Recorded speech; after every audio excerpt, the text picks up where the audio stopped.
راځو موږ تاسې بل درس چې دی هغه اګزیل سکلیټ دی. موږ تاسې اپنډیکولر خلاص کړئ. په اپنډیکولر کې چې وه هغه اپر اپنډیج وه او لاور اپنډیج وه چې لاسونه او پښې پلویک ګارډیول او پکټورال ګارډیول پکې راتله. اوس موږ تاسې اګزیل شروع کړو. اګزیل سکلیټن موږ تاسې شروع کړو.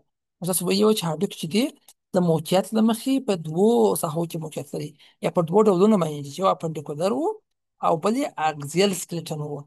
اپنډیکولر خو مو خلاص کړي چې دغه لوړ کمربند و پکې صحیح دی، اپر لیمف و صحیح دی، دا لاندې کمربند و او لاور لیمف، یعنې دوه اپنډیج و، یو اپر اپنډیج و بل لاور اپنډیج و.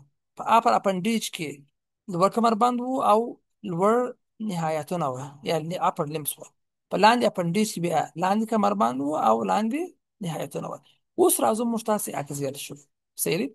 اګزیل چې دی دا د کوم برخې جوړ شوی دی؟ په دې کې بیا سکل راځي.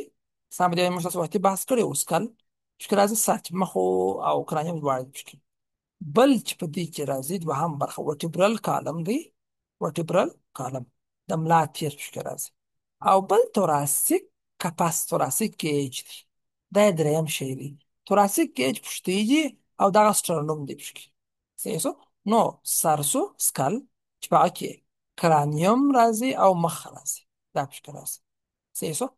بل ورټیبرل کالم ټول د ملا تیر دی ګرځي پکې راځي ورټیبرل کالم.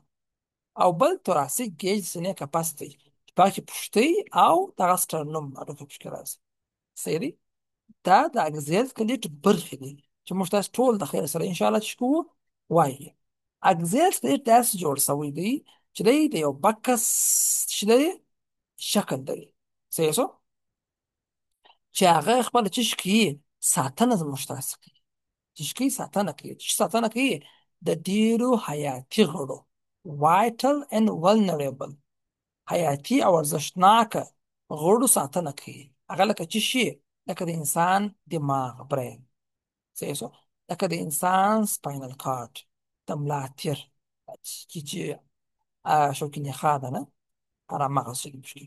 نو هغه سپاینل کارډ پورې قرار لري، هغه د ملا تیر ساتنه کوي. هارت د زړه ساتنه کوي، لنګز ساتنه کوي، مثلا کډني ساتنه کوي. دا هغه حیاتي غړي دي چې از اګزیل سکلیټ چې کوم بکس جوړوي دغه شان چې ساتنه کیږي. موږ وویل چې په اګزیل سکلیټ کې موږ تاسې دغه لاندې شیان وایو. هغه کوم شیان وه؟ اول سکل د خیر سره پکې وایو، په سکل کې هم سر وایو هم مخ وایو، یعنې په سکل کې هم مخ وایو هم سر وایو، دواړه پکې وایو. ورټیبرل کالم وایو د ملا تیر صحیح دی. بل ریبس پښتۍ دي او بل سټرنوم دی.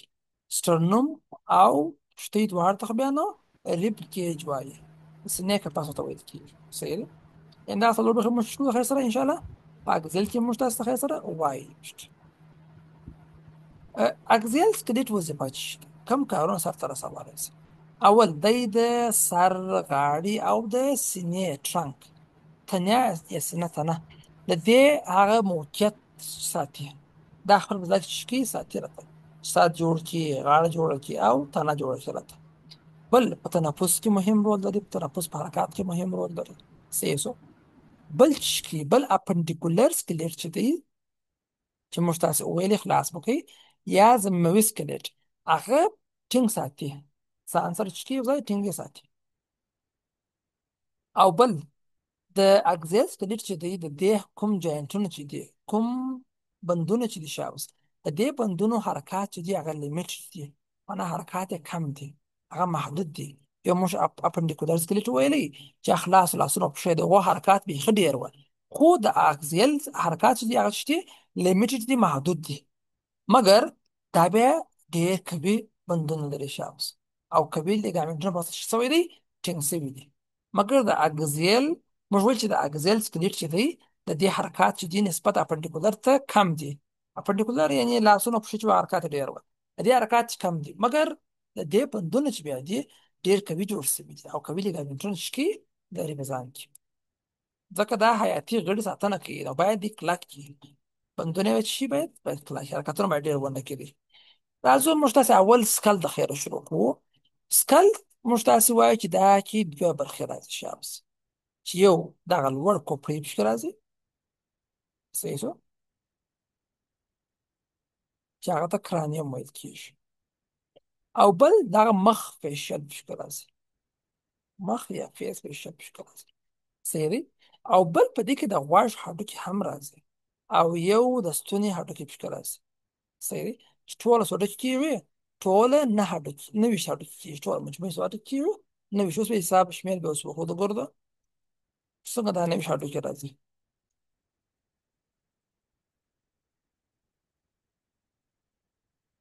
دغسې حساب ورته کوو شابوس.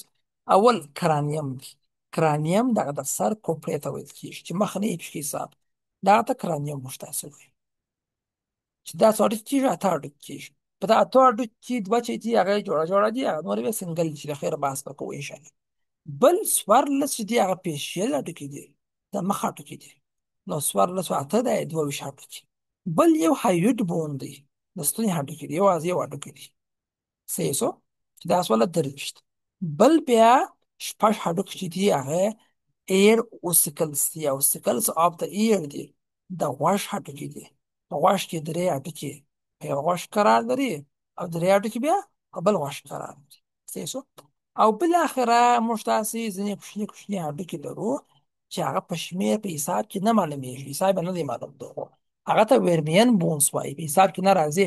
دا کوچني کوچني درزونه چې تاسې وینئ سر په هډوکي کې، په دا هډوکي کې ته کوچني کوچني ټوټې وي، کوچني کوچني ټوټې وي چې هغه ته ورمین بونس ویل کېږي، هغه ته ورمین هډوکي ویل کېږي. نو زموږ تاسې په سکل کې موږ تاسې دغه هډوکي لرو.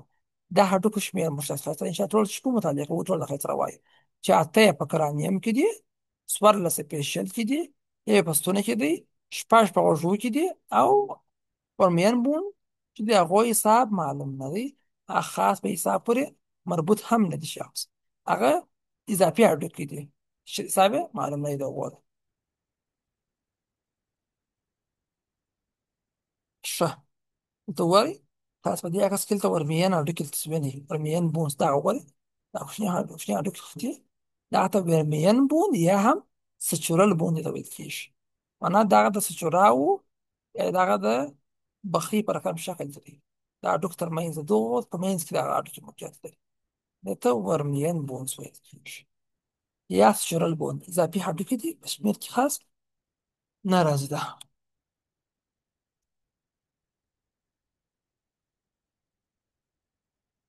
ښه مخته ځو.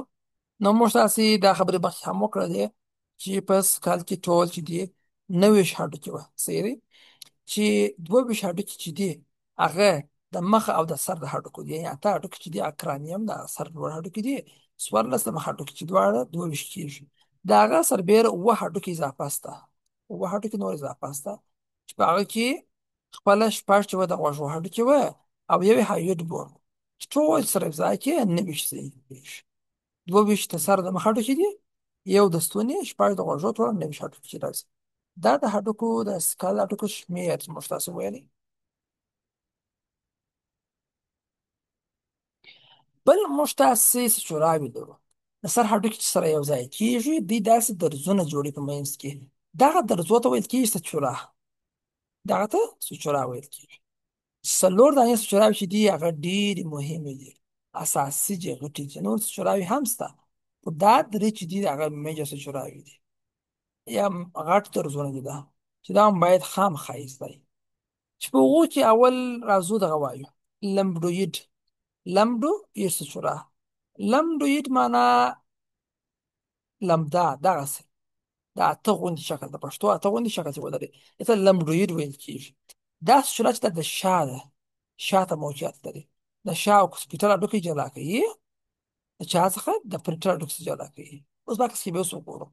پسې کرونل وه، کرونل خو نو وساده، دا موږ تاسې یو پلان ویلی و، کرونل پلان کوم شی په یاد دی، موږ تاسې کرونل پلان ویل ته درسو کې، یعنې د تاج په رقم چې انسان پرې کې مخ په شا وویشي نه، نو هغه سچورا چې هغه داسې تاج په رقم د منځ کې موقعیت لري، دا رقم د فرنټل او د پټل تر منځ ده، دې ته ویل کېږي کرونل سچورا، تاج په رقم، کرونل پلان په رقم.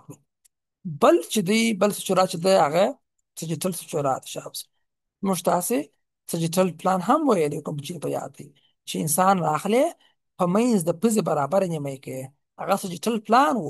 نو لوړ په دا منځ کې چې کومه دغه سچورا تېره شوې ده، دا منځ کې هغه ته ویل کېږي سجیټل سچورا، سجیټل سچورا، چې په دې کې دوه هډوکي سره جلا کېږي. هغه کوم هډوکي دي؟ هغه خپله پریټل هډوکي دي. کوم هډوکي دي؟ پریټل هډوکي دي، دواړه په منځ کې دا تېر شوی دي. او آخري څلورم چې دا هغه سکواموس ده. سکواموس سچورا ده یا محدبه، چې دا دغه د بغل د غوږ سره ټمپرل هډوکي جلا کوي د پریټل څخه. اوس په عکسو کې هم زه د ښکاره کوم، بیا په توسعه پسې.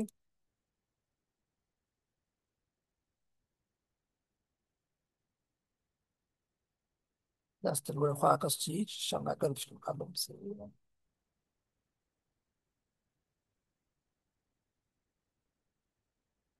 درته وګورئ دا عکس کې دا څه معلومیږي.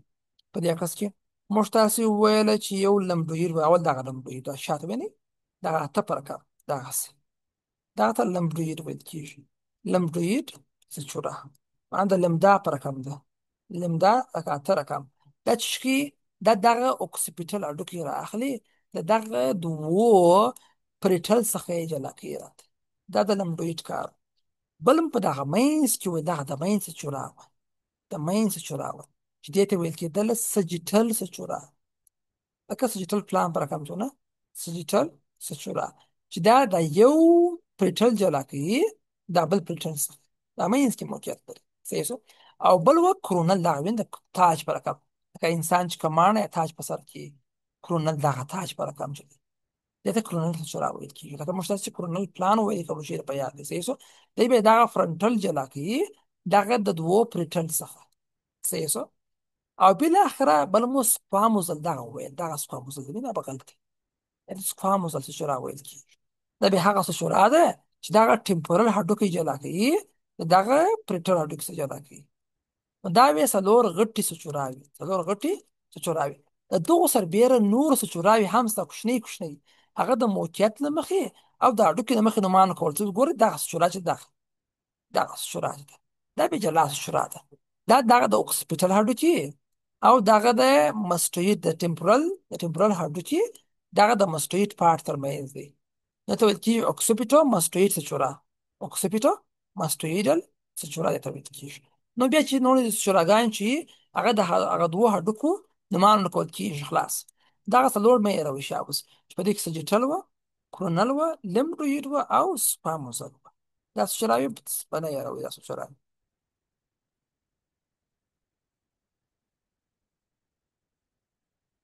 نو موږ تاسې وایو چې سکل کې اوله برخه چې موږ تاسې شروع کوو هغه د کرانیم برخه ده، چې دا به سبا د خیره انشاءالله په تفصیل سره بحث پر وکړو. د خیره سره بالاخره سبا خیر را شروع.